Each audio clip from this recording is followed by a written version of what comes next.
تو میں جلدی سے بات کو سمیٹ کے ختم کرتا ہوں. 24 گھنٹے ہم یونیورسٹیوں میں بھی، سیاستدانوں سے بھی، سائنسدانوں سے بھی کتابیں پڑھیں، وہاں بھی ہم آخرت کی بات نہیں سنتے. 24 گھنٹے ہم سنتے کیا رہتے ہیں؟ دنیا دنیا دنیا. تو ہماری حالت وہی ہو جاتی ہے کہ ایک آدمی نے بتایا کہ تیری بیوی بیوہ ہو گئی ہے، وہ مان نہیں رہا تھا. 20 لوگوں نے جب کہا ہے تو بھاگتا ہوا گھر جا رہا ہے روتا ہوا. لوگوں نے پوچھا تجھے کیا ہو گیا، گھر کیوں بھاگتا ہوا روتا ہوا جا رہا ہے؟ کہنے لگا میری بیوی کیا ہو گئی ہے، اتفاق سے بیوہ ہو گئی. لوگوں نے کہا تو زندہ ہے تو تیری بیوی کہاں سے بیوہ ہو گئی؟ اس نے کہا یار سمجھ میں تو نہیں آ رہا، لیکن اتنے لوگ بول رہے ہیں، مجھے لگ رہا ہے اس میں کسی حد تک صداقت ہے.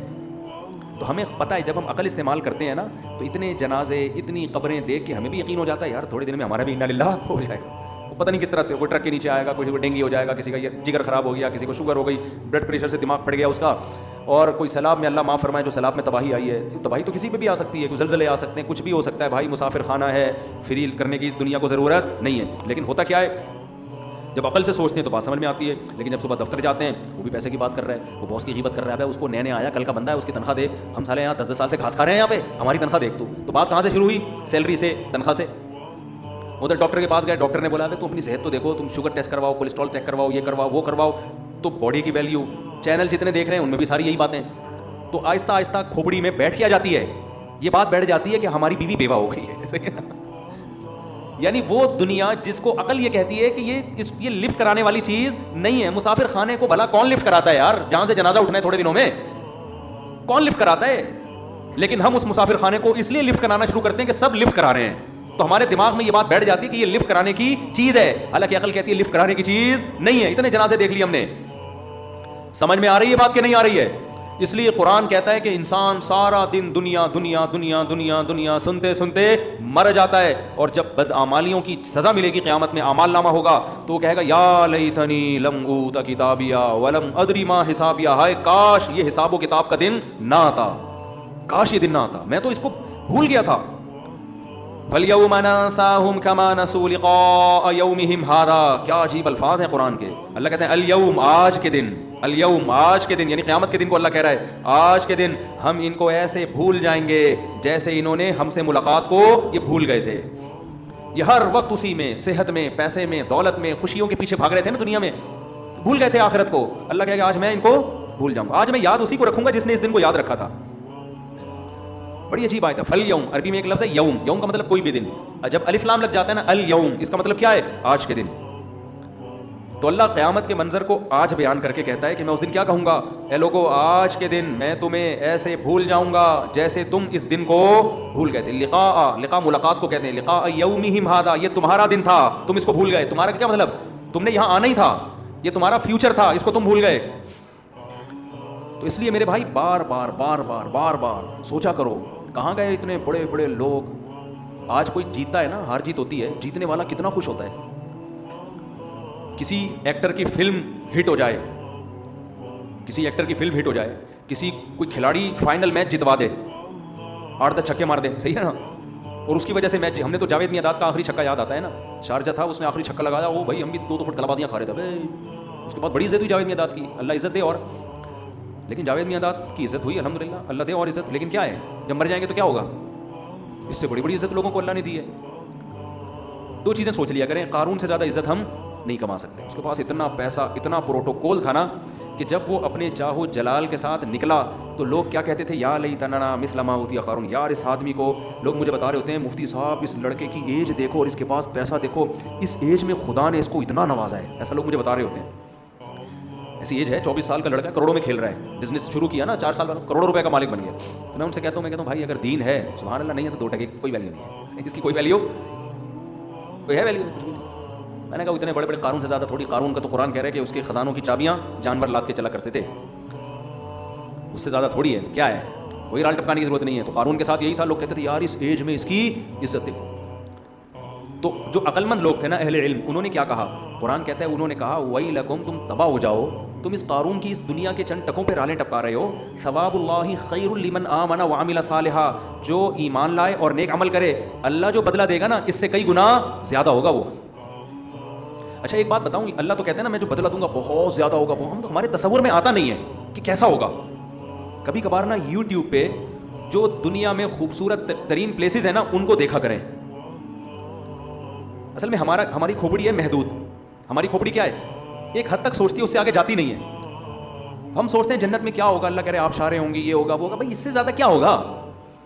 لیکن آپ دنیا میں کوئی خوبصورت مقامات دیکھیں نا, پھر چینل بدل کے اس سے زیادہ خوبصورت مقامات دیکھیں, تو جب پہلا والا مقام آپ نے دیکھا تھا آپ کو لگے گا اس سے زیادہ دنیا میں کوئی خوبصورت جگہ نہیں ہو سکتی. لیکن چینل بدل کے دوسرے پہ جائیں, آپ کو لگے گا یہ تو اس سے بھی زیادہ ہے. تو میں کل یوٹیوب پہ کوئی کینیڈا کا کوئی اچھا پلیس تھا دیکھ رہا تھا نا, کوئی بڑی خوبصورت کوئی آبشار ہے کینیڈا میں, کوئی مشہور آبشار ہے, پتہ نہیں کیا نام ہے اس کا. تو میں نے دیکھا یار اتنی خوبصورت آبشار, اتنا زبردست. تو میں نے فوراً گھر والوں سے کہا کہ اللہ قرآن میں جنت کی آبشاروں کی تعریف کرتا ہے, اس کا مطلب وہ اس سے بھی بولو اچھی ہوں. مطلب دنیا میں اللہ نے اتنے خوبصورت مقامات رکھ دیے. دیکھو یہ مقامات بتانے سے سمجھ میں نہیں آتے, دیکھتا ہے تو انسان. میں تھائی لینڈ گیا نا, میں نے وہاں آبشار دیکھی, جب دیکھتا ہے انسان اپنی کیا یار خوبصورت مقام ہے یہ. تو انہی مقام میں فرض کرو کہ خوبصورت درخت ہیں اور خوبصورت محلات ہیں, اور اللہ آپ کو ان محلات میں گھر دیتے خوبصورت حوروں کے ساتھ, معذرت کے ساتھ. تو تھوڑی دیر کے لیے تصور کرو یہ آبشاروں کا شور. میں تو ایک دفعہ کلر کہار سے آ رہا تھا, برسات کا موسم تھا, کلر کہار کا دیکھو نا, پنڈی سے کلر کہار کے راستے سے گاڑی آ رہی تھی, 15 سال پرانی بات ہوگی. ہم لوگ بس سے آ رہے تھے, جون جولائی کا مہینہ تھا, تو اس میں گرینری بہت ہوتی ہے. تو وہاں ہم تھوڑی دیر کے لیے اترے, تو ان گرینری میں ایک تو بادل بھی آئے ہوئے بڑا خوبصورت, اور مور ٹہل رہے تھے وہاں نا, مور بہت ہیں وہاں پہ. تو میں ساتھیوں سے کہہ رہا تھا یار یہ جو مور ہے ان خوبصورت علاقوں میں اللہ نے اس کو پیدا کیا, اس کا ایک الگ ہی لک آ رہا ہے یہاں پہ. بالکل ایسا لگ رہا تھا جیسے ہم جنت میں ٹہل رہے ہیں. تو جب یہ مسافر خانے والی جنت جس کی ویلیو اللہ کی نظر میں 2 ٹکے کی نہیں ہے, یہ جب ایسی اتنی خوبصورت اللہ نے بنا دی ہے, تو وہ جنت جو اللہ اپنے بندوں کو بدلے میں دے گا, کہے گا تم نیک اعمال اختیار کرو, میں تمہیں اس کا بہترین بدلہ دوں گا. تو جس کو اللہ بہترین بدلہ کہہ رہا ہے اس کی حیثیت کیا ہوگی, کیا خوبصورت جگہ ہوگی وہ. تو بار بار جنت کا تصور کیا کریں, بار بار جہنم کی آگ کا تصور کیا کریں, بار بار دنیا کو مسافر خانہ سمجھنا, اس کی باتیں کرنا, اس کا عادی بنائیں اپنے آپ کو, تاکہ اس مردار سے جو ہے نا, جو مردہ جانور نہیں جیسے پڑا ہوا ہوتا کچرے میں بدبو آ رہی ہوتی ہے, اللہ نے نبی نے اس دنیا کو ایسے ہی تعبیر کیا ہے.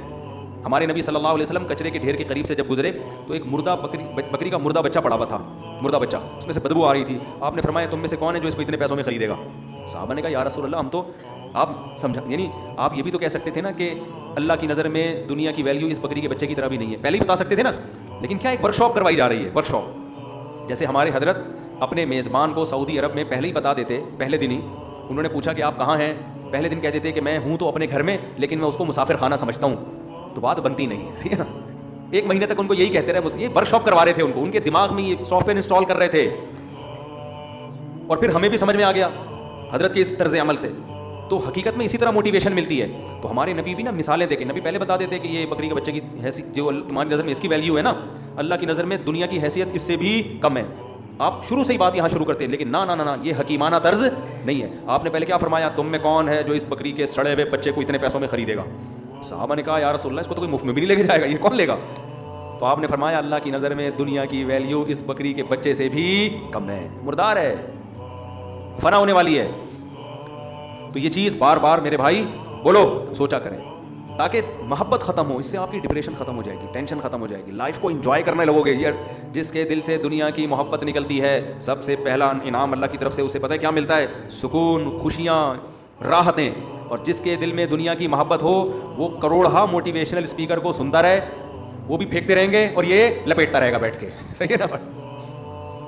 وہ بھی پھینکتے رہیں گے اور یہ کیا کرتا رہے گا؟ لپیٹتا رہے گا بیٹھ کے. تو لپیٹتے رہو بیٹھ کے. تو دنیا کی محبت نکالنا ضروری ہے. تو یہ جو قرآن کے آیتیں ہیں کہ یا لیتنی لم اوت کتابی, آخرت میں کہے گا کہ کاش مجھے میرا اعمال نامہ نہ ملتا, ولم ادری ما حسابیہ, مجھے پتہ ہی نہ چلتا کہ میرا حساب و کتاب ہے کیا. تو بھائی اس دن کے آنے سے پہلے انسان اس دن کو یاد کر کے اس کی تیاری شروع کر دے, کیونکہ اللہ کہتا ہے وہ دن آئے گا. جو آخرت کے منکر ہیں وہ کہتے ہیں مر کے مٹی ہو کے ختم.